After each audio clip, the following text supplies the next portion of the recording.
Oke, selamat pagi teman-teman Kicomania. Ketemu lagi dengan channel perawatan burung. Pagi hari ini teman-teman, kemarin ada teman-teman Kicomania kumpul di sini ya, dari teman-teman Tulungagung, dari peternak juga pemain. Kita itu ngobrolin tentang murai batu yang tiba-tiba sakit mendadak dan akhirnya mati. Tidak cuma satu ekor. Jadi di Tulungagung ada peternak besar juga yang memiliki berapa puluh pasang. Ternyata dalam waktu 1 minggu lebih dari 20 ekor itu mati, baik anakan atau indukannya kayak gitu. Nah, tidak cuma satu peternak teman-teman kayak gitu. Nah, sebelum saya lanjut untuk membahas tentang kematian murai batu dan menjawab pertanyaan teman-teman tentang murai batunya yang sakit, saya ingatkan lagi, jadi perkiraan dalam hitungan minggu, mungkin minggu ini atau tahun baru ya teman-teman, nanti murai batu bloroknya akan kita undi bersama-sama lagi. Sewaktu-waktu infonya saya infokan di grup Telegram. Teman-teman yang pengen gabung ya cek di deskripsi, ada petunjuk lengkapnya dan di sana ada linknya. Oke, langsung saja. Jadi saya bahas tentang kematian murai batu mendadak secara banyak. Itu kalau saya bilang orang Jawa bilang itu aratan. Jadi saya juga pernah kena sekitar 5 tahun yang lalu. Itu saya udah nyiapin murai batu ekor hitam, itu saya istilahnya apa teman-teman, dari setiap yang datang itu saya ambil sekitar 11 pasang teman-teman. Waktu itu saya tangkar 11 pasang itu dalam waktu 1 bulan itu udah beranak, udah ngeluarin anak sebagian kayak gitu. Nah, setelah saya lolo ternyata karena pergantian musim ya, itu dari 11 pasang itu hampir sebagian itu mati teman-teman. Ditandai dengan awalnya mengkis-mengkis, mangap-mangap, akhirnya kurus seperti itu teman-teman. Nah, maka dari itu saya merasa kecolongan. Jadi pengalaman yang sakit sekali. Saya sempat shock. Burung yang sudah saya lama simpan itu ya, 6 tahun 5 tahun yang lalu teman-teman, itu waktu itu nias-nias ya, mulai jarang waktu itu. Jadi saya nyimpan yang panjang-panjang, yang bagus-bagus. Teman-teman waktu itu apa ya, sempat shock kayak gitu. Cuman dari teman saya, walah wong dapatnya saja dari burung, misalkan mati burungnya ndak semua, masih ada sisa ya biarkan aja kayak gitu. Nah, akhirnya teman-teman saya ketika itu saya pelajari lagi kenapa kok seperti ini kayak gitu teman-teman. Ya kalau saya bilang itu aratan. Yang pertama ya perubahan musim teman-teman. Perubahan musim otomatis suhunya berubah. Kadang siang panas, kadang malam dingin kayak gitu teman-teman. Yang pertama itu. Nah, burungnya posisi kayak gitu itu daya tahan tubuhnya saya rasa menurun seperti itu teman-teman. Ditandai dengan saya kurang waspada waktu itu. Kecolongannya biasanya ditandai bulu ngembang dan mangap-mangap seperti ini teman-teman. Seperti saya bilang kemarin. Nah, awal mulanya ya mungkin ada sedikit flu-flu gitu. Akhirnya kesehatan menurun. Dalam waktu sekitar 1 minggu 2 minggu itu ada hampir berapa teman-teman? Saya kehilangan 10-15 ekor murai batu waktu itu. Nah, setelah saya pelajari ya itu tadi teman-teman, saya memang agak sedikit kecolongan. Jadi ketika bulu ngembang saya biarkan, ketika agak sedikit batuk-batuk saya biarkan kayak gitu. Nah, dari video kali ini teman-teman, kemarin teman dari sini juga waktu kumpul-kumpul ternyata puluhan ekor yang mati. Nah, kasusnya sama seperti saya ceritakan kayak gitu. Nah, untuk teman-teman sebelum mengalami itu, jadi ini saya tidak mendoakan, semoga saja kalau doa saya itu bagus-bagus, semoga semuanya sehat-sehat selalu, orangnya dan burungnya kayak gitu teman-teman. Cuman pengalaman saya mau saya bagikan kali ini teman-teman, ketika musim kayak gini merawat banyak burung kayak gitu ya, ketika bulunya ngembang itu teman-teman harus waspadai.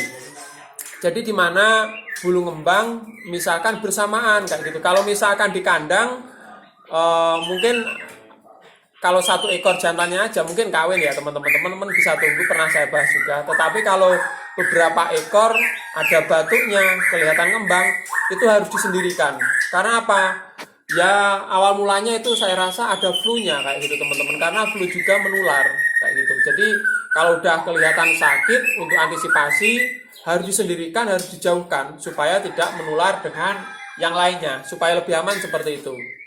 Itu pengalaman saya. Jadi setelah disendirikan, teman-teman kalau misalkan beternak di kandang, setelah disendirikan ya diobati dulu. Kalau belum sehat 100%, jangan sampai dikembalikan lagi kayak gitu. Atau nanti kita akan dua kali kerja ya.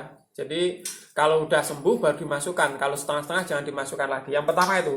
Yang kedua, walaupun tidak dari peternakan, misalkan saya rawat banyak ini teman-teman. Di sini yang sebelah sini ini ada sekitar 10 ekor, ini udah laku semua, tinggal dikirim, cuman libur. Ada yang sebelah sini gacoran-gacoran.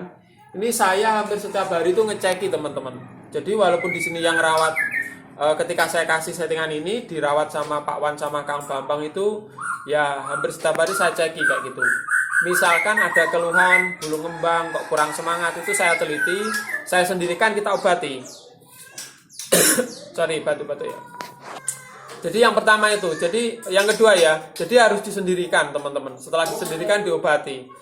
Nah, pernah teman-teman obat apa saja yang harus disiapkan pada burung-burung ya teman-teman ya. Sebelum saya bahas tentang obatnya teman-teman, rata-rata saya rawat di sini kan murai batu, pemakan serangga, teman-teman burung kacer juga sama, pokoknya pemakan serangga. Itu setelah disendirikan, EF-nya harus diperhatikan. Jadi seperti saya bilang, itu diberikan EF atau hewan-hewan yang lunak, jadi dikasih banyak. Jadi suatu misal gini, burung kurang enak badan, misalkan kita sendirikan, tapi makanannya tidak kita perhatikan, itu percuma. Karena apa? Burung yang kurang enak badan, misalkan teman-teman nonton tutorial saya separuh-separuh aja kayak gitu. Burung udah nggak enak badan, kata Om Sih dikasih EF banyak kayak gitu sembuh. Itu kasihnya nggak seperti asal kasih kayak gitu. Jadi kuncinya ketika murai batu sakit dikasih EF-nya itu harus yang mudah dicerna oleh pencernaan. Suatu misal seperti saya bilang, kalaupun dikasih jangkrik itu kalau bisa dikasih jangkrik yang putih baru lungsungnya, atau murai atau jangkrik albino itu teman-teman. Jadi kalau misalkan posisinya ngembang, pencernaannya kurang lancar kayak gitu, apalagi kotorannya encer-encer kayak gitu teman-teman, dikasih jangkrik yang besar-besar, itu malah memperburuk keadaan. Biasanya burungnya tambah kurus kayak gitu. Makanya saya anjurkan dikasih jangkrik yang putih-putih itu, atau teman-teman kalau nggak ada jangkrik yang kecil. Tapi kalau sendiri sudah saya siapkan, biasanya beli jangkrik banyak, saya kasih makan yang enak-enak bergizi supaya cepat melungsungi. Setelah melungsungi, yang melungsungi baru melungsungi putih itu, saya kasihkan ke jangkrik itu teman-teman. Itu bagus sekali untuk makanan untuk penyembuhan burung yang sakit.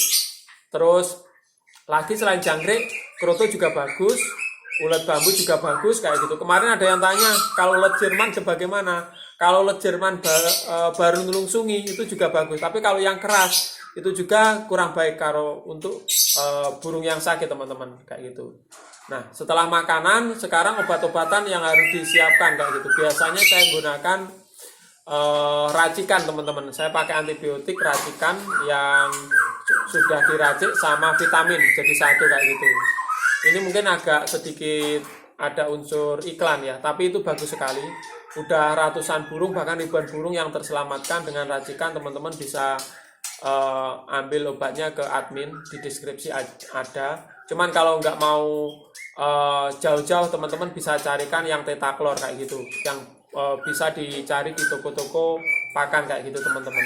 Kenapa saya anjurkan itu termasuk ada antibiotiknya, cuman antibiotik rendah kayak gitu untuk jaga-jaga kayak gitu. Dan yang selanjutnya vitamin, ini saya tidak promosi, itu anti saraf atau ebot fit untuk jaga-jaga juga kayak gitu. Ya cuma itu obatnya, kalau saya siapkan di sini cuma itu. Nah, dari video kali ini teman-teman, kayaknya walaupun berbelit-belit saya bicara, itu pengalaman saya tentang murai batu dulu yang pernah kena aratan banyak sekali. Jadi saya sempat shock, bayangkan udah bertahun-tahun ngisi nias yang agak panjang-panjang, setelah diternak jadi sonang sekali, akhirnya banyak kematian. Ternyata seperti itu. Jadi sebelum terjadi itu harus diantisipasi kebersihan kandang, pola makan, vitamin dan lain sebagainya teman-teman. Kalau udah kena harus segera disisihkan, itu aja.